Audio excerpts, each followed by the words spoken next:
Indians love their chicken tandoori and curry. Eggs also often find their way to the table for breakfast, lunch or dinner. That makes hatcheries a big business, and no one knows that better than Venky's India. It's one business where hatchery owners can usually pass on high raw material prices, but margins are better in the value-added products, namely ready to fry and heat and eat packets. So is that market growing for Venky's? Let's ask the joint MD, Mr. B. Venkatesh Rao. Mr. Rao, thanks very much for taking out the time. Let's, talk about each of the individual businesses and how have they been doing so far for you at Venky's? Yeah, to start with, I think the rates were not so good of the broilers and the market was dull. But now suddenly it has been picking up lately. The glut situation is slowly moving away from the market, and you can see the rates improving in the broiler sector.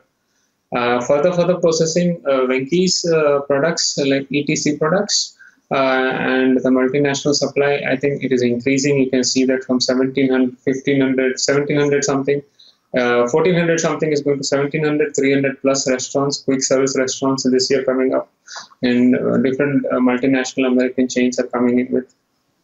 So the consumption is gone up by 6%, you can see in that segment. And of course, the SPF, also the production this year is going to go up by about 15%. Of supply in various three sectors is going to increase. And, things like that. Oil seeds, I think the Srirampur plant is coming up. So there you got a good capacity coming in. The oil seeds have been steady this year. Of course, the maize has been fluctuating so much. But this is what the current scenario is. Let's talk about each of the segments for, eggs and poultry, animal healthcare and oil seeds. Each of these segments, where have you seen an incremental pickup in volumes that could have a positive bearing on realizations, and how much would that be? Day to day, egg market was not, the production cost was again very high because of the maize content, and it was really touching even 3.5, 4 also rupees per egg. And now because of the maize coming in October end, which again, if the rains are again, I think they're becoming too much. So that's again becoming a question mark. But at least in this part of the country, so I would suggest that the production level will come down by 1-2% for egg industry. And broiler, of course, will be steady growth after the seasons which are getting over in the next 10-15 days. Navaratri and respected other festivals. So it is all season time to eat chicken, and winter coming up, winter setting up. Consumption is going to go up. Even in the further processing line, I think there's a steady growth. But in the fresh chicken market, it is a seasonal growth. Again, it depends on the glut market also. How your fellow mates are going to grow. Metrically, are they growing at 10%? If the industry grows in more than 10 to 12%, naturally there's going to be glut in the market. Though the per capita requirement is very high compared to other countries, but the marketing system still has to go way ahead of improvements. So this is what in short. Of course, the nutrition health value products, what Venky's is looking at is we are coming slowly at it. But the global market is, I think, about $25 billion, and India is just $1 billion, which we are growing at about 10 to Venky is growing at 10 to 20%, 10 to 15%. And some of the exciting products are there, of course, in that. The Whey Gain is there, and Intense Mask is there, and so Iron Man is there, and so many other things are there. Okay. Yes, please. All right. Just talk about the margins, which have suffered a bit with regards to poultry. Animal health also, margins keep varying. You're facing competition from imports as well out there. And oil seeds also have shown a 200 basis points year-on-year decline due to lower realizations. Could you give us a ballpark as to what you expect margins to stack up at for all of these individual segments and on a consolidated basis as well? Palm oil importation, and that is the pressure for the oil seeds, and particularly the rains are good, so nothing to worry there. But industry as such, I think it's very difficult to give anything because it's a livestock market, as I've been talking, and broiler particularly, it depends totally on this bumper crop which is coming up, and a little bit of hoarding will be there released, and there will be exciting next 3 months to look at if everything goes win-win situation, because the crop suddenly looks good, and though moisture content is there in the maize right now, But I'm sure that there will be a 10 to 12% of reduction cost.